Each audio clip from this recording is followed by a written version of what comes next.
Starting this bitch like a motherfucking Hellcat. Fuck you talking about.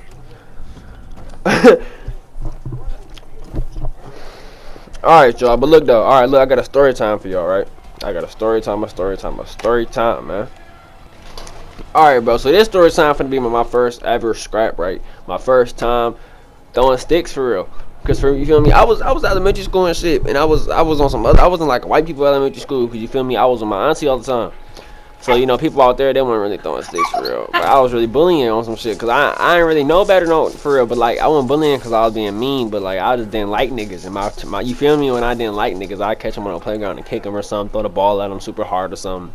Hit him with a stick or something, throw a rock at him or something. You feel me? But I throw it hard as fuck, so that'd be red and shit. You feel me?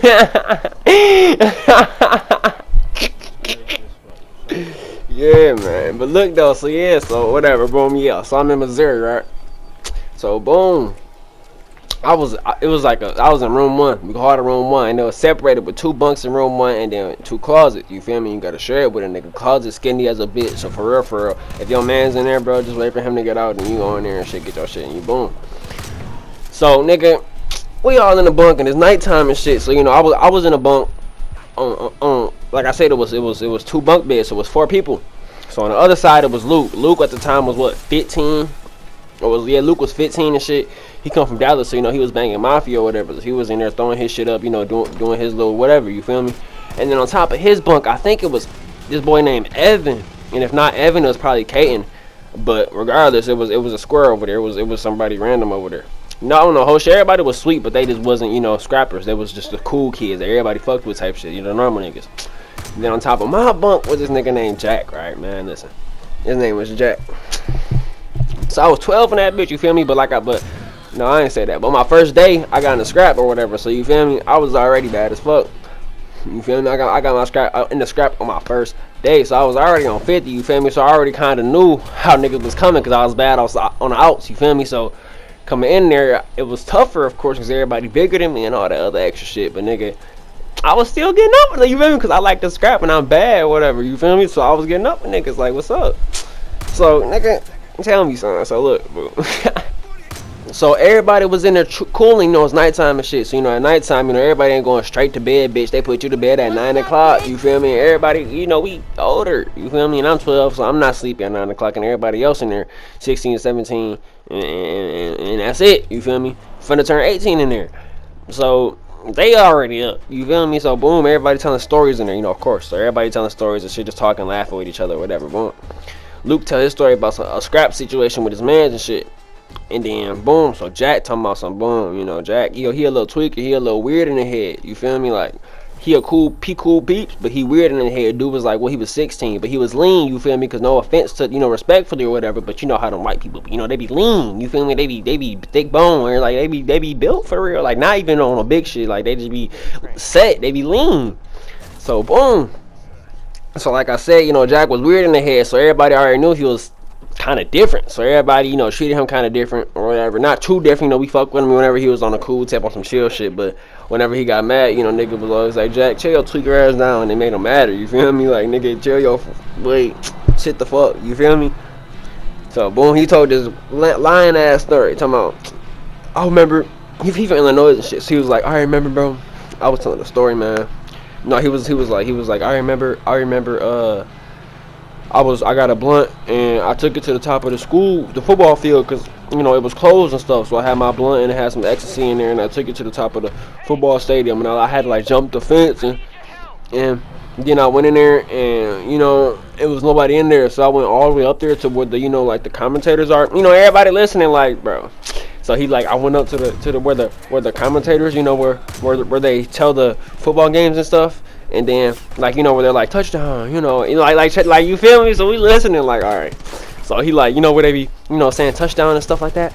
Yeah, so we went up there. I went up there, and it was like nighttime, you know, it was so chill. Like, you know, it had like that gray look. It was like kind of misty, you know, kind of like, you know, in the air and stuff. Yeah, so I went up there, and, you know, I smoked the whole blunt, you know, so I stopped his ass right there. I'm like, Jack, stop lying, bro. You feel me? Stop lying. He was like, bro, Caleb, shut the fuck up. You always have something to say. I'm like, Jack, no, bro, stop fucking lying. Like, bro, stop fucking playing, bro. Stop lying.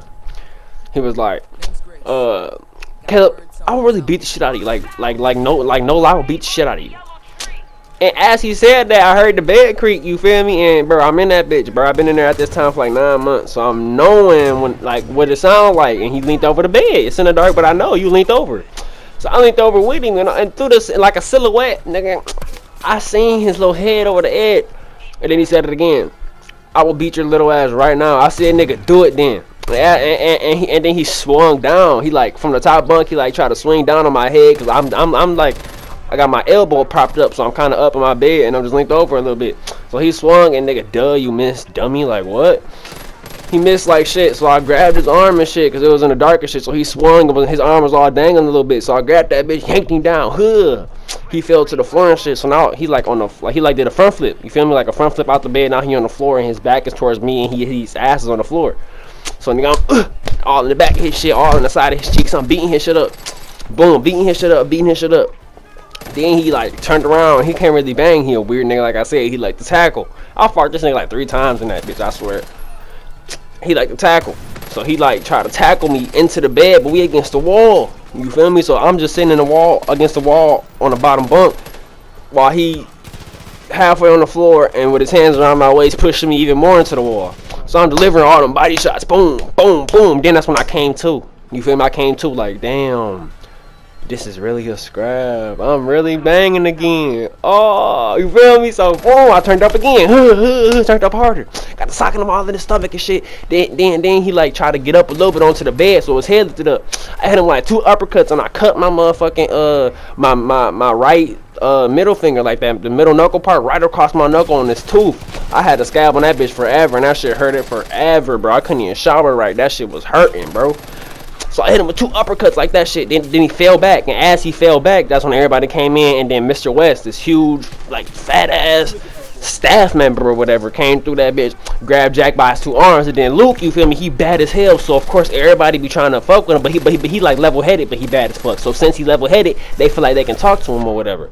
So, everybody be expecting a lot out of him. Be expecting him to do this and that because he kind of got a relationship with some of them. And because he's level-headed, they can talk to him. So, they be trying to make deals with him and shit like that.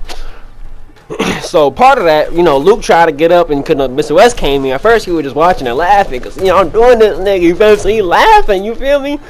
So he laughing at first, but then Mr. West came in, turned the lights on and shit. So he hurried up, tried to come over there, act like he was like trying to hold me back, but he wasn't holding me back. Like he'd grab my arm and then like kind of let go. You feel me? Or because we all in our boxers and shit, you know what I'm saying. So he'll try to like grab my arm and shit, then like he'll kind of let go and push me forward a little bit. You know what I'm saying? So boom, everybody looking on. Everybody got up. Everybody looking out their dorms and shit, looking and shit. So Mr. West holding Jack back, and I sock him one more time, dead in his motherfucking face, cause you know Luke wasn't doing shit, and nigga, I mean, what? I'm not finna turn down, what? So he wasn't doing shit to me for real. So I cocked my right hand back and I hit him with a haymaker right to the side of his eye, like right where the back of his eye. I'm surprised. I don't know how I ain't slumped him. I probably hit him with the right part of my knuckle or something. But that right there should have slumped him. I hit you in the right spot for real, like nigga, what? But and I was tough, so I probably hit him that hard. Feel me? But that bitch was loud as fuck, and he was like, ah. After that, everybody was like, damn. Then he left and shit. Like I said, he crazy. So after he left and shit, you hear him down the hallway, fuck you, Caleb, fuck, flipping table, sock and shit, fuck. So everybody standing up for me, cause you know, like I said, he a tweaker and I'm the little nigga, like I said. But everybody fuck with me, so they're like, no, I wasn't Caleb fault, and I was already in trouble at this time. You feel me? I was already deep in trouble. So, and the next day was Thanksgiving. So I remember Mr. Steve, that's the head of the whole thing, and everybody be scared of the nigga or something. You know, he's that type of nigga. You know what I'm saying? So Mr. Steve, he was on some shit like, don't get in trouble no more. You know what I'm saying? Tomorrow Thanksgiving, if you get in trouble before Thanksgiving, you're not doing shit on Thanksgiving. And on Thanksgiving, you know, they give you better food and shit. They'll let you go. They'll take you off campus, what we call it. You feel me? And we'll go to a big ass field, play football, 2-hand touch. Whatever, you feel me? You know, do shit like that. They'll have video games or whatever. They'll bring some of them in there. We can watch movies at nighttime and shit. Popcorn, like, it's a whole bunch of different shit going on. He said, I can't do none of that if I get in trouble.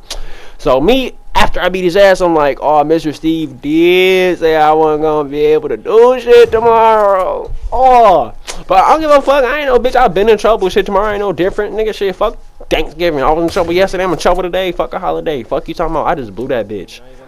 Fuck you talking about. But yeah, so I'm like, nigga, fuck Thanksgiving. So boom, beat his ass and shit. Boom, that was that. Next morning, everybody come around next morning and shit. Mr. T walk in there. Another staff member. Caleb, what the hell? I'm like, listen, that nigga couldn't shut his mouth. He was over here talking reckless, lying and shit. And then he threatened me, talking about he gonna beat his ass. And he swung, so I did his dumb ass. Nigga, I'm bad as fuck. I'm skinny as hell, so I'm in that bitch quick as hell. I did his ass. Fuck you talking about?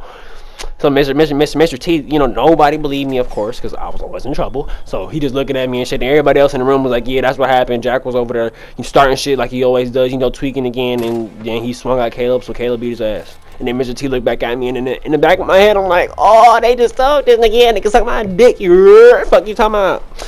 Then he looked back at me, he was like, oh my god, you kids are just something else. Then, you know, I do share a closet with the nigga, so since he left and slept in another room or whatever, he came back into my room that next morning to get his toothbrush and all that to go brush his teeth and all that. He walked in there, I'm mad, I'm looking at him, I really wanted to stab off on his whole ass again, but at this point, I was already in trouble. It is Thanksgiving, so I know I'm not in trouble for the scrap or whatever, because it was reasonable. He swung on me and shit, everybody said that, so boom, I could still have the activities and shit, which is what Mr. T told me. You feel me? So I didn't want to swing on him again and fuck it over.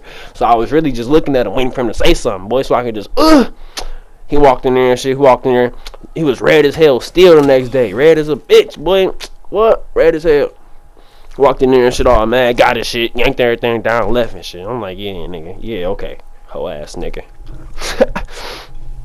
But after that, bro, he went on shit. I scrapped with him like 3-4 more times. But that's for another time. We'll talk about that another day, man. But beat the shit out that hoe ass nigga.